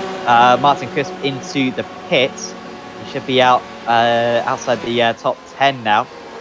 And it's Barter ahead of Beswick.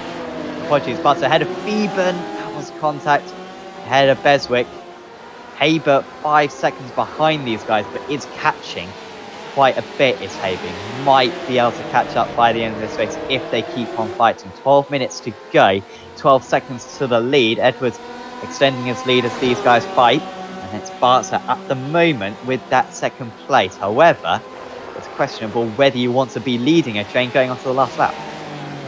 Yeah, look, if you're going to get the option, I think you'd want to be taking a draft around this last lap. We've seen quite a few cars in previous championships attempt it from the lead and never works well for them. So if you can have yourself a car in front, utilise that draft. And we saw it at AOC last season to conclude the race. There was a fantastic run to the line as a result of some drafting there.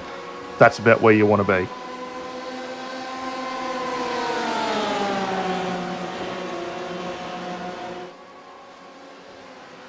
Beeben passed. Barton not biting that one. He knows that he can probably come back straight away into turn one. Beeben's connection actually just dropping in and out a bit. We've seen how that can spell disaster earlier on in the race with it was it Vandenberg? It was Ryder, apologies. Ryder, I think it was Vandenberg as well, who came together earlier on in the race, or maybe it was Trent Thomas. Lots happened in this race. Lots of chopping and changing. Been classic Daytona racing, and a lot of strategy as well for us to get our heads round. Hughes with a penalty, lap 44 incidents. That will dropping outside the top 30, I think, now for Hughes. In fact, he's already 28th, is Christopher Hughes. He'll probably drop behind, maybe even Cullis in 34th place when he serves that penalty. Yeah, a little bit of an unfortunate run for him there. Scott Gamble up on screen at the moment, down in 23rd position. Not a great night for him. Up 10 spots from where we started, but a little bit of a struggle in the BMW. He's got Nathan Huppert's for Fusion Sim Racing just ahead, but starting to come under a lot of attack from Chris Pallett now. Another one of the Fusion cars right behind him.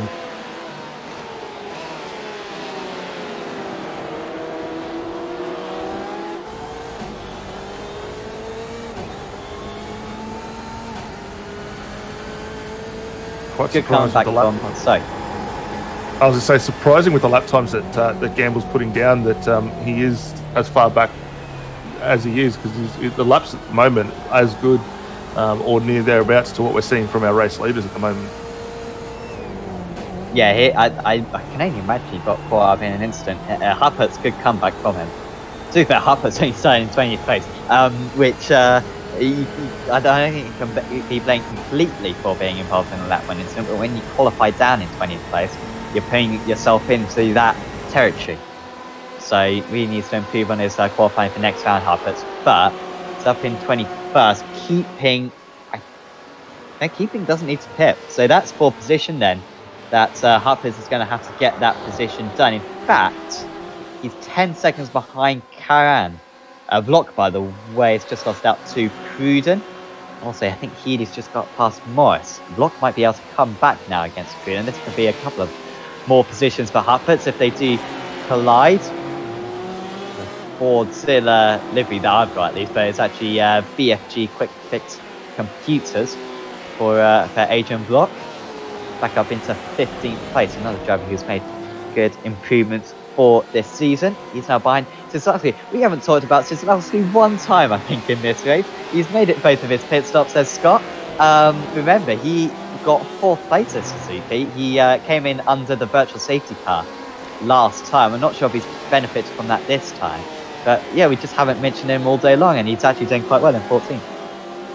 Yeah, some very solid lap times. The pace very quick in the Trick Esports car. Maybe not quite matching some of the other team cars out there. He's got Trent Thomas a few positions ahead, Healy and Rizzo a little further up the order as well. But for Zagzowski in the Porsche, the pace is very, very good. He's just struggling maybe a little bit on the qualifying at this point. But, I mean, he's already up 7 spots from where he started this race just an hour and 20 minutes ago. So it's been a solid drive nonetheless. Guys ahead slowing themselves up. Crispy was up in the top 3 for a while. Did he take tyres at his last stop? No, he didn't. Wow, that was a quick stop actually for Crispy. He was stationed for 1 second in the last pit stop with Crispy. He got all of his fuel and tyres done at his first pit stop, and nothing to do in his second one. As he goes 3 wide across the start-finish line. It's not going to be any luck out there. BMW very wide, tries to get the cut back. So Trent Thomas just in front of him, Jeremy Clark as well.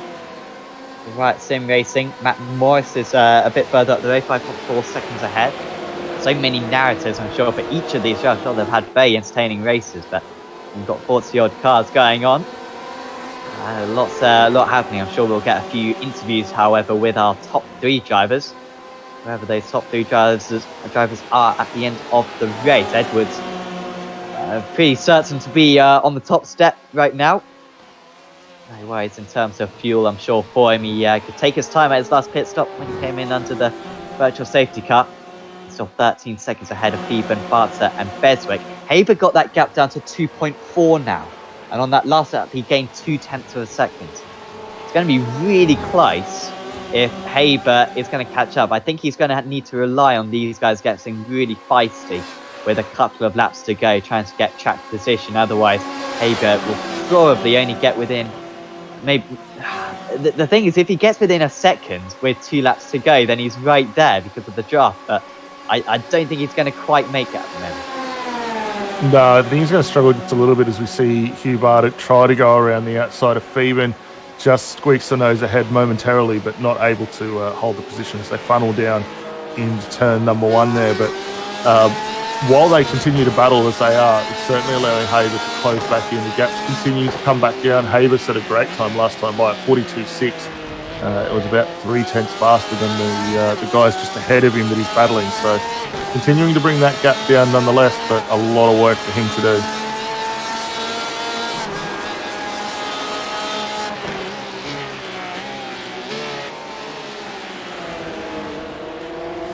Times they've kind of just got faster and faster as this race has gone on. They're still in the mid-42s. Maybe that's a similar pace to what they were doing earlier on, but the fuel in the tyres kind of quite... Oh, that's keeping, and keeping just into quite a wide enough line.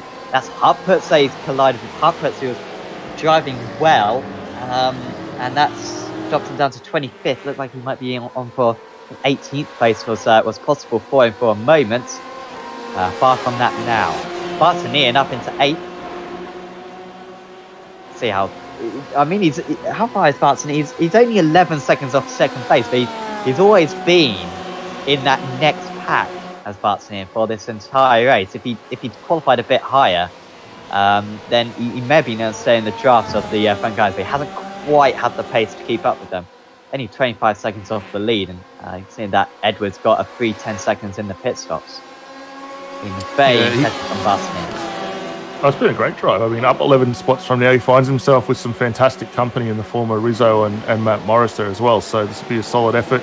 As we see the two Mark 1 cars trying to block in Hugh Barter there for ERT, and I think we're going to see another positional change, although for Eddie Beswick has to think about it and drops back in behind. So just ran out a little bit of real estate there to get that move completed. Tim Feeman doing a phenomenal job to hold on to second position as the clock's still counting down. But while these two continue to scrap, it's Brian Habron. You can just see him closing in on the back of shot now in the black Porsche there. So one of the XRC cars runs a little wide there, but these three are starting to impact their progress forward, and we're going to have a 4-car fight probably for the final lap here. I think we're going to have 2 more laps to go after this one. We're just going to edge in another lap. Yeah, because the second half of this lap, I'm just looking at the distance that these guys have completed of this lap, 0.7 across. But the end of this lap is so quick. You can see how he's already passed the final proper corner. Is Edwards. So we'll get 2 more laps to go. Feeben loses the place now to Barter.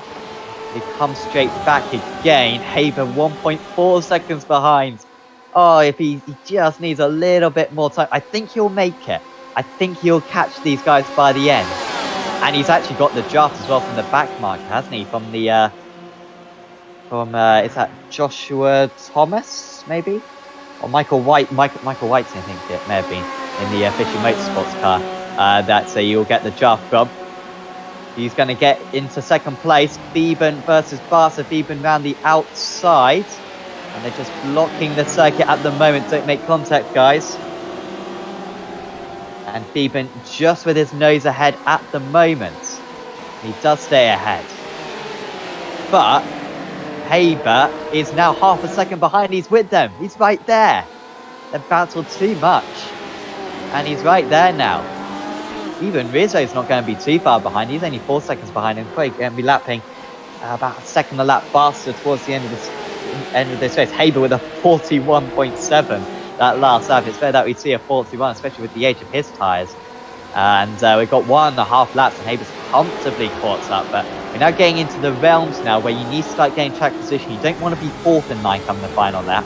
You want to be 2nd or 3rd. So it could get quite aggressive now. Yeah, definitely. I think looking at the lap that Haber just put in before to close up, 41.7, blisteringly quick. He has got the draft advantage there, as you can see the fan out for the run down into the bus stop. Barter still just ahead of Tim Feeben there. Beswick is going to have to try and do whatever he can do to hold up Haber here, because the team are going to want to try and maximise the points opportunity that Mark 1 can gain here. But holding off the likes of Harley Haber, it's going to be a really tricky feat here. Haber's got to go. Got to make the moves. We're on to the last lap for Craig Edwards. We are going to get 1 more lap in. Oh, wow, that was some big swerving. So close to contact, nearly a quarter panel or even just a tiny tap on the rear. He will be ahead. Down the outside goes the Porsche. and it's still Barter who is ahead. Thieben in third, then Beswick, and Haber with the fastest lap of the race of 41.45 in the draft. But he hasn't made any progress into one. And now he's going to have to make some big moves down into the bus stop. They've actually separated ever so slightly. Thieben with a slight gap to Barter, Beswick with a slight gap to Thieben now. So they're a little bit too separated. Haber goes for a big move, and that's a contact. That's going to be a punter pass, I think. And even Rizzo might be able to benefit from that one. Rizzo just stays behind. No redress there from Haber. I wonder if we're going to see a post-race penalty for him. He's a second behind Thieben anyway. He's outside of the draft range. I don't think it's going to be a podium right now for Hardy Haber. So it looks as though we've got our podium sitters. As we change to Edwards, we should be able to see the run to the line between Barter and Thieben, as Edwards has got such a gap. He's got a brilliant strategy today, has the Fusion Sim Racing driver. He looked arguably the fastest driver. It was difficult to turn the early stages, but that virtual safety car made it a hell of a lot easier for him. A free pit stop near the end, and Craig Edwards wins the first Enduro of the season. He wins at Daytona. Who will finish second though? Thieben catching up to Barter. It's quarter of a second, 0.2 of a second. It's not going to be enough. Barter will get second place. Congratulations to him. ERT on the podium. Mach 1 Esports round out the podium. Haber will finish in fourth. Will he redress to Beswick? No, he doesn't. And I wonder if there will be a post-race penalty for him. I think Morris may have got Barton in right on the line for 8th place. 1/100th of a second between the two of them, and some other close battles as well. Karan gets Nicholson. Big overspeed for him, but Nicholson coming back. Who got it? It was just Karan. in favour of Karan. Yeah, that was a great run to close that fight out. Huppert's across the line, 25th position. A little bit of damage on that car. Is he going to be overtaken by creeping? No, keeping. Apologies. Yeah, keeping will stay behind. I think they did make contact earlier on. Huppert's into the pits. What's he doing? What's he doing? The line's there, mate. It's there. He's lost a place. Why has he done that? Unless he's made all his pit stops. I don't know what Huppert's playing at there. But there you are. That is the end of this race. Pretty much just I think, in fact, we might even have everyone across the line. No, we've still got a couple more guys across the line. But Daniel, classic endurance race. This is one of the best circuits to do an endurance race because track position counts for so little around this place. And it was that fuel saving in the first part, which was ever so important for the race. We saw how Ryder fell well down the order when the pit stops were complete because he was punching a hole in the air for everyone else. It's a perfect endurance place this, and I'm looking forward to the next 3 weeks where we've got some more 90-minute races. Yeah, definitely. I think like Daytona is a fantastic place to come for the opening of an endurance. It's been a crowning track to come to for many seasons, for multiple race series as well. So yeah, the racing we saw tonight is exactly what we would have expected. It was a lot of drafting, the guys having to be pretty precise with where they took their passing opportunities.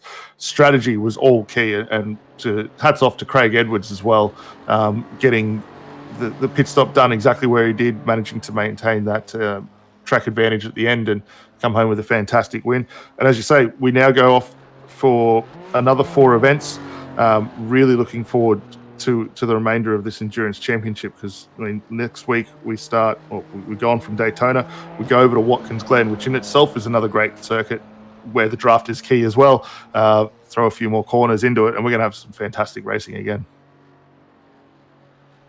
One of everyone's favourites is Watkins Glen. Undoubtedly, that'll be great fun to visit there. Once again, as we have done, I think, for the past few seasons. Once we get to the first corner, I've just thought of that. Dear me, fingers crossed. The results then for this round 5 of the championship, the first endurance race of the championship as well, and it's Craig Edwards who wins out by 14 seconds over Hugh Barter. Timothy Thieben in third place, as Harley Haber with a late contact with Eddie Beswick. I still think that might be a penalty for Haber with that hit at the second horseshoe. Rizzo finishes in 6th despite pole position. So he fell outside the top 10 at one point when being spun, I think, did Rizzo. You question whether or not he could have maybe even got 2nd place or even the win if it weren't for that tap. Kane Ryder, former leader, finishes in 7th. The strategy just didn't work for him. Matt Morris, good comeback from Morris. 10 seconds off 2nd place is a really good effort considering the start they had. Mario Bartonian finishes in 9th. Then it was Michael Healy. Good comeback from Healy, to be fair. Scott Sislowski, Trent Thomas, Jeremy Clark. Martin Chris was top of the amateur drivers, running an alternative strategy, came in for his 2nd pit stop very late. Then Jordan Pruden, Adrian Vlock, Sean Caran, Simon Nicholson, Joshua Thomas, Scott Gamble, Chris Pellet, Miles Burgess, Tom Huggan, Hayden Veld, Chris Keeping was top of the rookie drivers. Then it was Nathan Huppert, Robert Crisdale, Barton Silvassi, Michael Whiting, Christopher Hughes, Lockie Brown, Vaughan Ryder, Pat Gallo, Jordan Cullis, Julian Clean-Boosink, who retired, I believe. Yeah, he was the first of the retirees. Then it was Lee Vandenberg, who got stuck in the pit wall. Brady McHugh, Alex Crater, he got disqualified, I think. Carl Dawson, maybe he was the one who got disqualified, to be fair. Ram Purchase, Dave Clements, Aaron Specchier, and unfortunately Kester Mack, who we have just been watching a little bit for a while in the GT4 BMW. Didn't get to go out there. He had a virtual safety car, no proper safety car, however. So apparently, it was apologies. Daniel has just pointed out that there could be post-race penalties for speeding under the virtual safety car. So these are provisional results. The order at Suzuka was massively altered, so that could we could still have some changes post-race when all the stewards go through that. However, our provisional race winner is Craig Edwards. Congratulations, Craig. That was a strategic masterstroke. You knew that the virtual safety car was going to come out at that point. You positioned your car in the perfect place. You get a free pit stop, and you win by 10 seconds. You just wrote the script of that race. Let's go with that, Sam. Yeah, good to be back on in the winner's circle again this week. That VSC, you're right. It could not have been timed better for me. I think the strategy had played out really well for me up until that point. I was cautious in the first stint, saved a lot of fuel, got my fresh tyres on, and I feel like I'd got a good undercut going. But when the virtual safety car came out, I'm like, oh, everyone else is pitted. I am in the box seat. And it turned out it's just a cruise to the flag after that. How was it in the early stages with the pack racing that we saw? What's the aim in that situation when you're pack racing? I mean, is it purely to save fuel? Are you looking to get yourself into a good track position? What were your thoughts for the first kind of 40 minutes?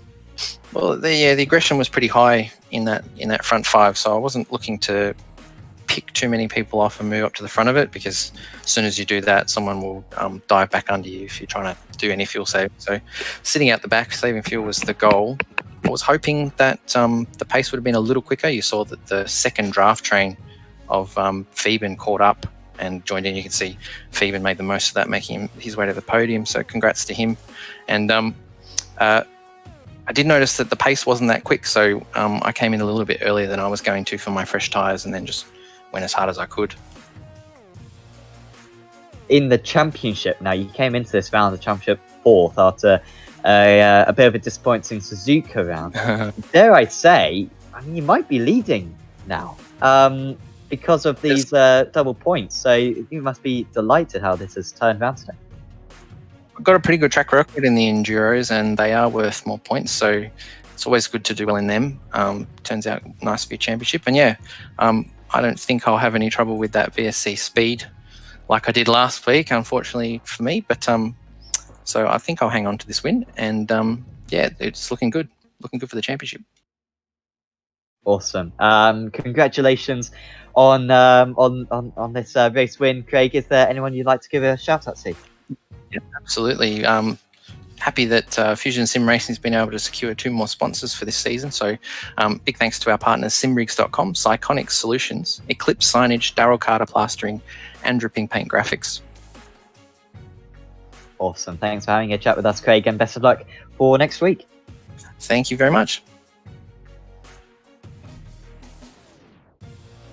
So I'll quickly go through the drivers then who are under investigation for the VSO. So you've got Hughes, Crisdale, Pruden, Bartonian, Clean Busink, Burgess, Crisp, Ryder, and Gamble. Beswick and Rizzo as well. So a few change. However, I think that's being added to the list at the moment. So could be some changes coming up a little bit later on. However, we've now got a man who isn't currently under investigation, Hugh Bartzer, in the comms box, and Daniel Leitz is standing by with him. Yeah, thanks, Sam. Hugh, congratulations, mate. Fantastic run for you tonight. Up 12 spots from where you started into second position. Looked like you found yourself, you got clear of the incident in turn 1, and over the course of the run through that second train, able to come up and capitalise with a solid result. How was it? Yeah, it was a very interesting race. Like you said, I started, I think, 14th and gained 12 spots.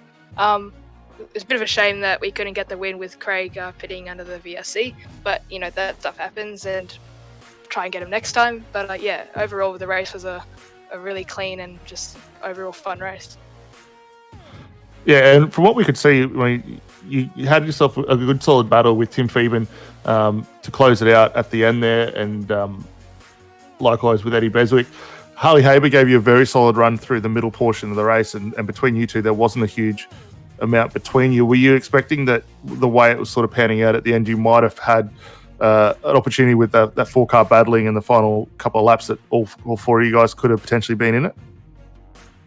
Yeah, for sure. I was testing through the race to see, toe, and if I was behind someone coming through bus stop, maybe I could pip them before the line on the last lap. So I was testing that through the race and seeing, is this going to work or is that going to work? So when I came to the final lap, I knew what to do exactly. But yeah, with Eddie and I think Harley having that little bit of a tangle, that kind of gave me a bit of a gap. So that was really good. But it was a bit unfortunate that we didn't get a 4-way battle on the last lap. But yeah, overall it was really good. Yeah, definitely. And next week, second Enduro of our 4 back-to-back, we go off to Watkins Glen. Have you put a lot of laps in there at all? And what are you expecting going forward into that one? Yeah, I have actually put a lot of laps there in multiple cars, GT, Formula 3, Radicals. We did Scops there as well. So I've done heaps of laps there. Haven't done any on the set yet, so we'll see how that goes, but I'm looking forward to it. Fantastic, mate. We'll look forward to catching up with you at Watkins Glen next week. Before we let you go, though, is there anyone you'd like to give a shout out and a thanks to? Yeah, for sure. I'd like to thank Evolution Racing Team. They've done heaps for me over this course 4 months I've got into iRacing. Mum and Dad for funding this all and just supporting me in my racing career. All my sponsors, In Your Zone, Up and Go, Tridel. They're a huge support, and I can't thank you enough. Fantastic, Hugh. But again, congratulations, mate, for second tonight, and all the best going forward in the next week for practice, and hope to see you back in Watkins Glen. Thank you. See you then. Hugh Bartzer there, who is 14 years old, and he's beating pretty much everyone, which is really depressing. Really depressing. Anyway, we've got Timothy Phoeben now in with us. Timothy, what are your emotions right now? I mean, frustration, relief, quite pleased because that was a good comeback from 12th place on the grid, but at the same time, it looked as though you perhaps had pace for the win. So how are you thinking at the moment? No, I'm relieved, to be honest. It's pretty intense around Daytona. As you know, you just don't have any time to relax on the straight, obviously, because you're always getting attacked from behind. But yeah, pace was good and just sort of slowly crept up there. And yeah, had a good battle with Hugh at the end, and it was sort of where I wanted to be coming into the last lap. But he just, really dove deep down through the bus stop, and yeah, I just lost that 10th to him, and yeah, wasn't quite close enough to get him on the line. But yeah, no, happy with third, obviously, from 12th, so no complaints from me. Take us through what your strategy was, kind of what you did at your first, at your 2 pit stops, and do you think that strategy was the right way to go? Yeah, so I was sort of running with Lee Vandenberg from Mark 1. We came in a little bit earlier than a few of the others, just to get clean air, because I was probably a little bit back from the leading pack at the start, but they were just holding each other up. Thought I was going to get lost out of the draft, but I ended up catching up to them, and then we were sort of all quite close together. So we decided to go out into the pits together and come back out together and see if we could sort of just work with each other. But yeah, I think there was definitely time to be gained in the undercut on the fresh tyre. I think that's probably where I made most of my time, and I think I came back out with Craig, and I probably could have run with Craig, to be honest, but I was sort of conscious of trying to hang on to Lee as well, who was sort of just out of the toe, so I was sort of trying to sit in the middle of us. But yeah, Craig ended up just sort of getting away, but yeah, it was good. We got a few more endurance rounds to go in the next couple of weeks. I mean, do you look forward to these endurance meetings? Are they kind of the highlights of your season? Yeah, for sure. Yeah, I'm a fan of the enduros. It sort of gives you a chance to really sort of get into the race and move your way up without sort of, I suppose, getting involved in any incidents at the start. I suppose everyone's a bit more cautious going into the enduro. So yeah, you can sort of settle down and start making your way through. So yeah, I'm looking forward to it. I don't know. I think we're at Nords, I think, next week, are we? So I don't know how much I'm looking forward to that, but we'll see. Oh, I'm looking forward to that now. Jeez. I think it might be Watkins next week, but then, week after Nordschleife, which will be good fun. Congratulations, Timothy, for that podium. Is there anyone you'd like to give a shout out to? Yeah, just thanks to the Mark 1 boys. I don't know if I'm going to be able to back it up this season. I thought I was going to miss a few rounds, actually, but COVID's wreaked havoc on my annual leave sort of plan. So yeah, I'll be around the whole season, but I think had a few incidents in the first few races, so won't quite be there to challenge. There's a lot of quick guys this season. So, but yeah, thanks to you guys, and I'll catch you soon. Awesome. Thank you very much, Timothy, and see you next week. Timothy Beeben there, your third place finisher for Mac 1 Esports. Watkins Glen next week. Daniel, we've already had a little bit of a talk about it, but I mean, this championship is... we say it every season, don't we? How close it is. But it is remarkable how no one can get kind of an upper hand. You see Joshua Thomas, for example, for much of this season has kind of been the man to beat, and yet he's been very beatable in a couple of rounds, and today had an absolute mare. So it's so unpredictable what's going to happen next, and that really makes it one of the best shows I think that we see on the iRacing Esports Network. Yeah, definitely. I mean, all the drivers that are in the championship right now are really high caliber. You throw into it the fixed setup, which is what really equalizes the car performance here, and it really puts that emphasis on the driver potential. It really throws the door wide open for how it's going to finish. And a few seasons ago, we kind of got into a bit of a rhythm where we could almost predict how the championship was going to come out. But you throw in some races like this, and with the quality of the fields that we're seeing week in, week out, it's near impossible to pick a winner. I don't think at the start of it, we said in the first couple of laps when the train started to form up, Craig Edwards was 6th position, and we're like, well, he's saving fuel, he's not really making inroads yet. He's come out with quite a substantial lead, 14-second win advantage to take out the race. So hats off to everyone that's turning up and continuing to put all the effort in to do it. I know our race organisers are still meticulously looking over all the data to try and work out the parodies on all the cars and get everything right. So all that behind the scenes equals such a phenomenal result and awesome championship at the front end that we all love to see.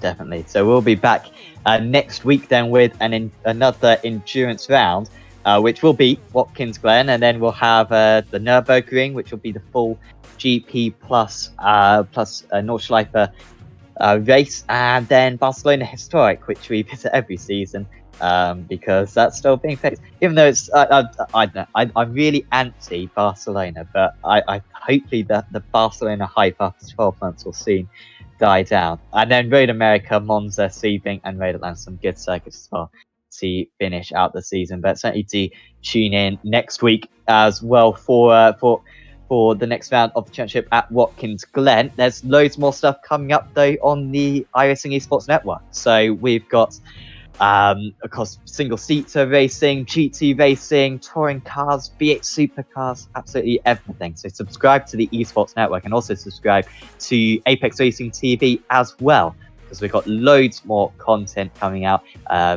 Probably about 15 streams or so per week. I'm sure there's something that you'll really enjoy in all corners of the world, America, Europe, and Australia. So certainly do recommend subscribing to Apex Racing TV. Later on, we've got the Apex Racing League GT Championship. That will be in the evening for Europeans. That'll be 1910 GMT. Certainly recommend tuning in for that one, the penultimate round of the championship from Okayama using the GTE cars. If you've liked this video, please do leave a like on it. We would super appreciate that, and do check out Apex Racing TV's social media at Twitter and Facebook and Instagram as well. But for now, from me, Sam Fitzpatrick, from Daniel Leet, and from Scott Newton, we will say goodbye, and we will see you next time out at Watkins Glen.